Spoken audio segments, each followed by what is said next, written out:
Oregon suffers its first loss of the season against Auburn in Las Vegas, and the reasons they lost, very clear, but very correctable.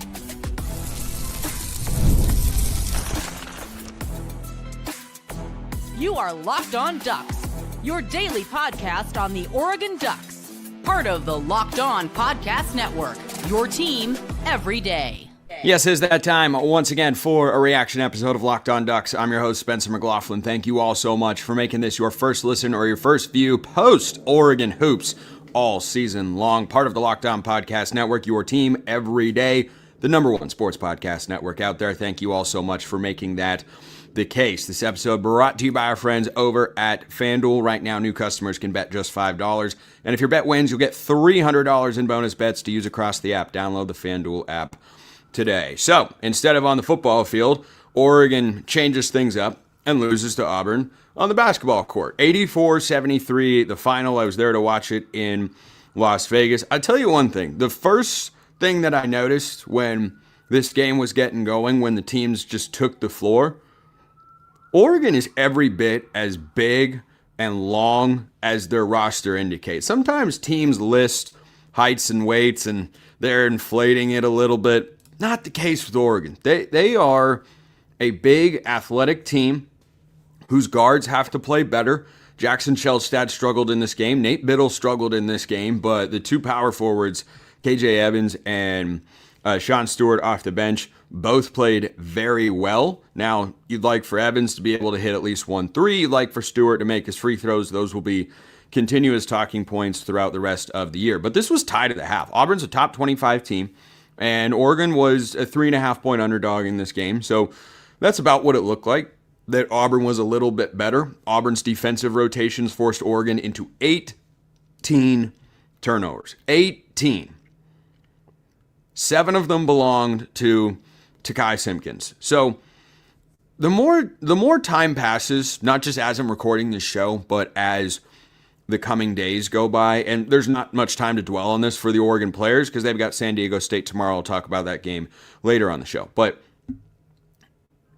Oregon did a lot of things that made me feel encouraged because their first 4 games of the year, you didn't really know what this team is or what they can be because they played Hawaii, Rice, South Dakota State, and Oregon State, and they were just out-athleting every team. And one thing I talked about leading into this matchup was, okay, here's a squad that can go toe-to-toe with you or even be better than you from an athleticism standpoint. How do you respond? And on the offensive end, Oregon was pretty poor with 18 turnovers. But on the defensive end, and frankly even some components of the offense, I think they played pretty well. So overall, I feel encouraged. But it's a disappointing loss because the opportunity was there. You played a first half where the game was tied at 37, and there were a lot of things that Oregon was doing right. And then in the second half, they needed to clean some things up, and they just didn't. Mostly the turnovers. But this was 37-37 at the break. That's probably 5 to 7 more points allowed in the first half than Dana Altman would like from his teams. Typically, the defense has gotten better as the season has gone along, and this didn't look and feel like a game that was as high-scoring as it was. Auburn was 5 of 23 from beyond the arc. Ducks defended the 3 well. The biggest culprit for Oregon at the defensive end, the first half offensive rebounds. Oregon was actually plus 12 on the glass in this game, but Auburn's ability in the first half to capitalize on offensive rebounds when Oregon just didn't box out. A couple times they just didn't box out 3-point shooters who got their own misses. And then Oregon's turnovers. They had 8 first half points off of Duck turnovers. So those were the 2 biggest culprits in the first half, and that got better on the rebounding front in the second half, but the turnovers just didn't. They had 10 at the break. They had 8 in the second. It just wasn't a clean enough game. And I do want to give credit to Auburn. They're a good team. They barely lost to Houston not long ago. And I think that if Auburn goes, to the NCAA tournament as a 3 or 4 seed later this year, I won't be that surprised. Their guard, Todd Pettiford, man, that guy had 24 points on 18 shots in 29 minutes. Oregon fouled him out at the end of the game. Boy, but that guy's a dude. And Oregon struggled defending the pick and roll at times in this one. But I think what, Oregon has to be able to do better defensively are things they're going to be able to do. The defensive potential of this team is immense. But Oregon only had one block shot in this game. That's a little concerning. It belonged to Nate Biddle.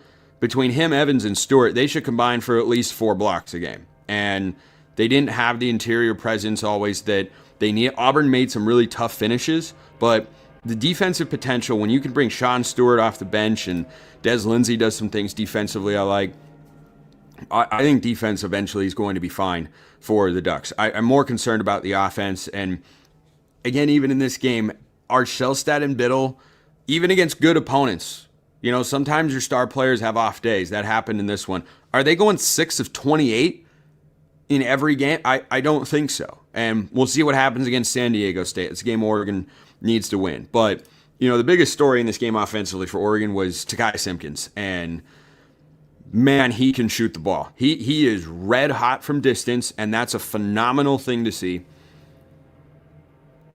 But he's got to be able to protect it. And Auburn's defense is good. Their rotations, their athleticism, physicality, all incredibly solid. So that's a part of it. But 18 turnovers could have very easily been 12 if Oregon just hadn't done the dumb stuff. I mean, so many passes that were just unnecessary, kind of lazy, lackadaisical. I'll just throw it here. Inbounding the ball was a chore at times for Oregon in this game. It didn't need to be. I think that if Oregon can clean that up going forward, which they absolutely can, I think they'll be in pretty good shape. Because there were a lot of things that I liked in this game. It was just the turnovers and the inability to consistently contain Todd Pettiford. And going forward, man, the number of times Pettiford, off of action that Auburn ran, got open looks, I'm not entirely clear why Oregon isn't able to accomplish that with Jackson Shellstad, who is as pure of a 3-level scorer as you can find. His 3-point shot was off. He had some tough twos, and they just didn't quite go down. But overall, man, I just wonder offensively if they're running the right sort of stuff. I'm not as much of an X's and O's guy in the basketball sense, but the number of times Pettiford was just able to create off the pick and roll and operated in space was far more often than what Jackson Shellstad was able to do at the other end. And that was a big turning point in the game as it progressed. Pettiford was 9 of 18. He was 1 of 5 on 3-point shots. So on 2-point field goals, he was 8 of 13. Shellstad on the day was 4 of 17 and 1 of 11 from 3.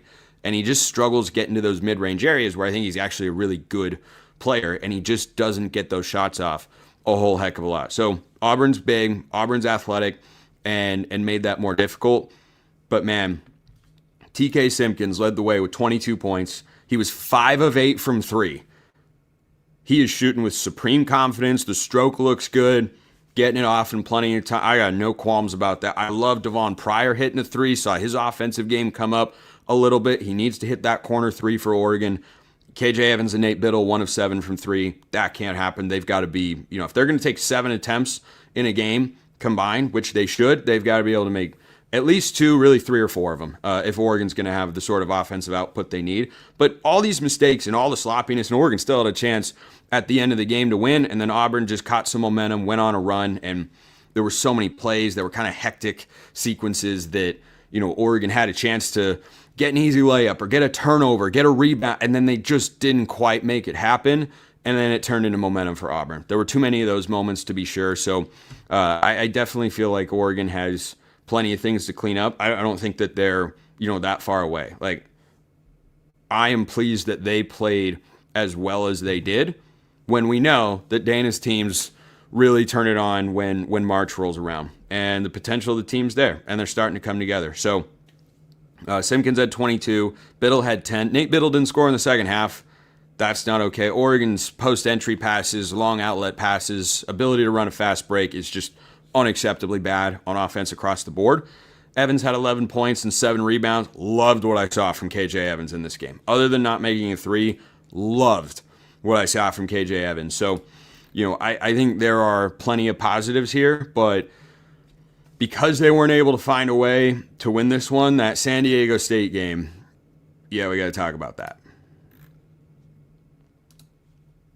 First, this episode brought to you by our friends at FanDuel. The NBA is back, and there is no better place to get in on the action than FanDuel, the official sports betting partner of the NBA. Even if you miss the start of the game or want to ride the hot hand, FanDuel has live bets on everything from who will score next to fourth quarter comebacks. Plus, you can even combine your live bets into a same-game parlay for a shot at a bigger payout. It keeps every game exciting, especially when your team's making that late push. And FanDuel had Auburn favored by 3.5 points in this game against the Ducks. That's about what it looked like.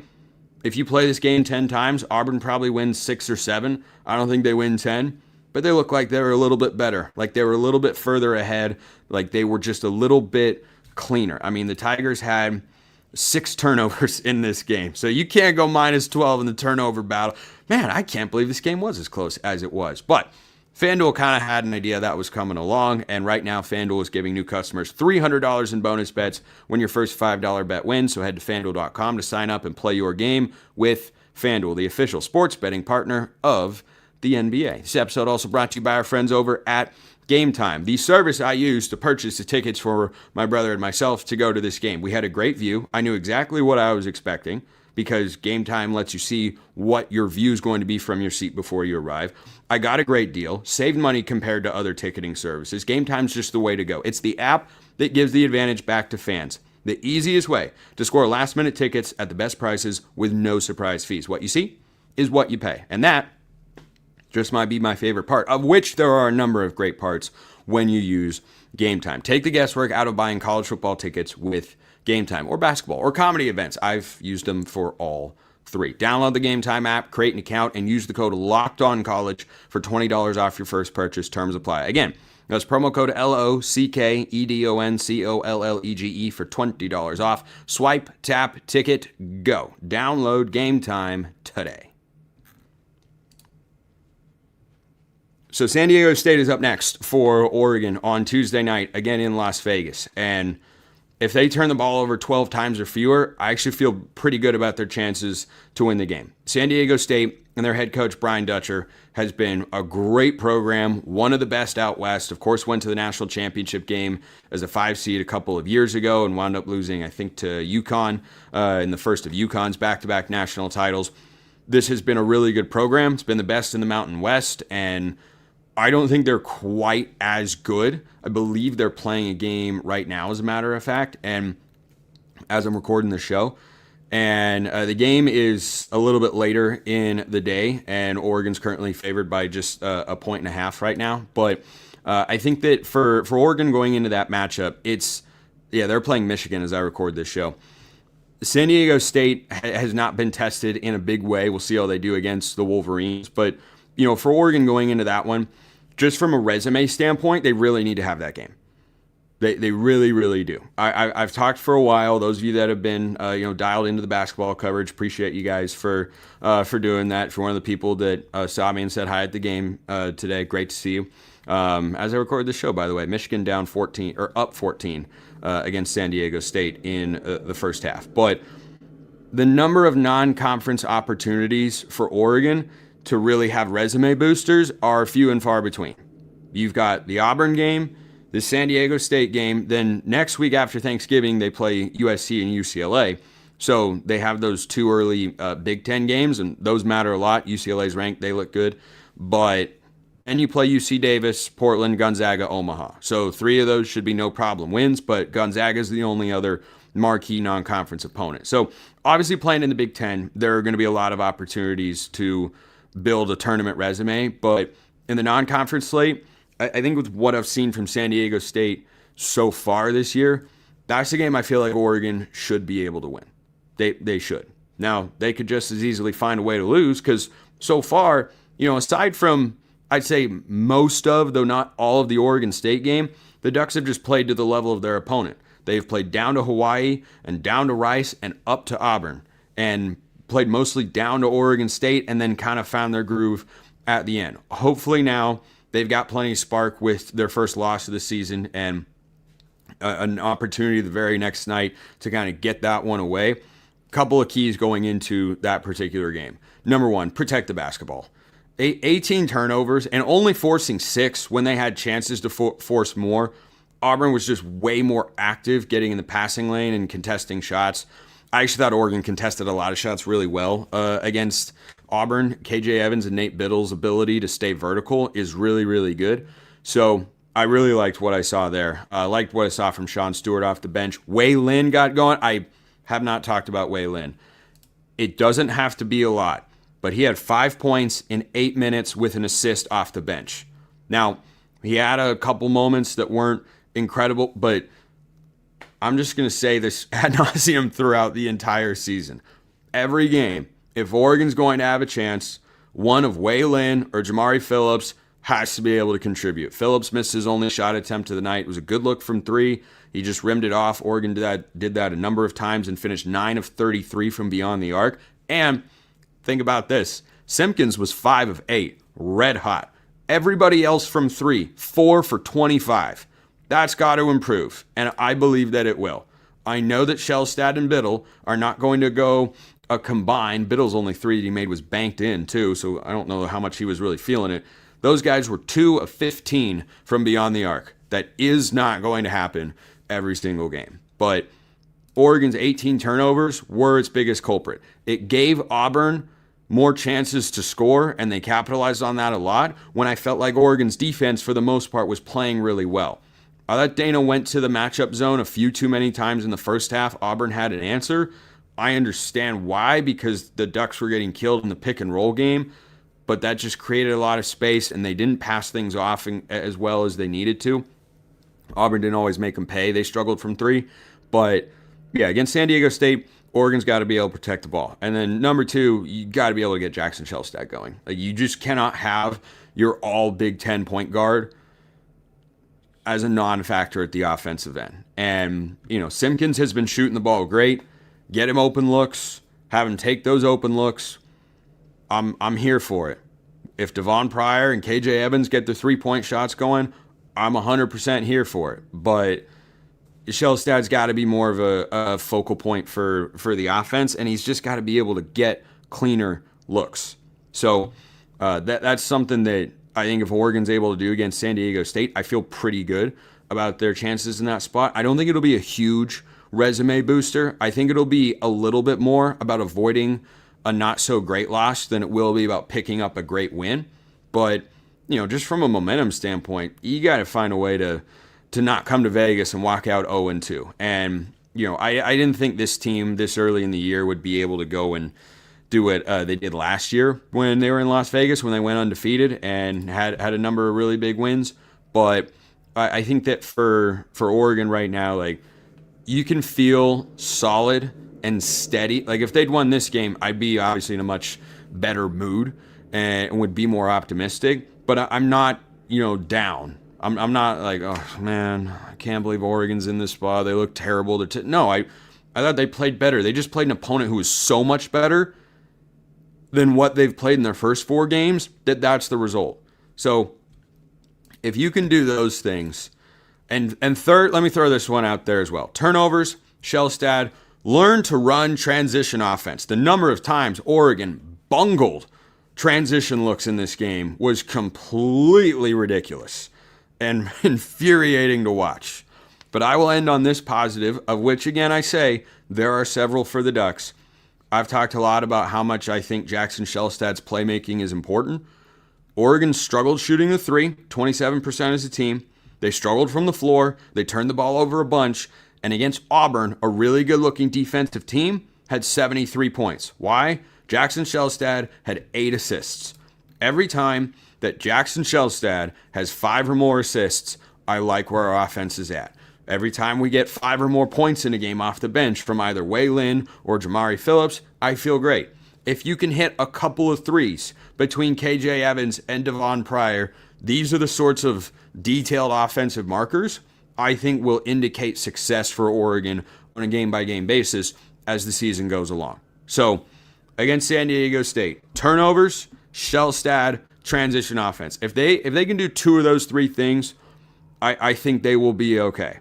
And they really need to be. So hopefully tomorrow's reaction show is coming again after a win. Appreciate everyone listening. I'll see you next time. And until then, hope you all have a wonderful rest of your day, and go Ducks.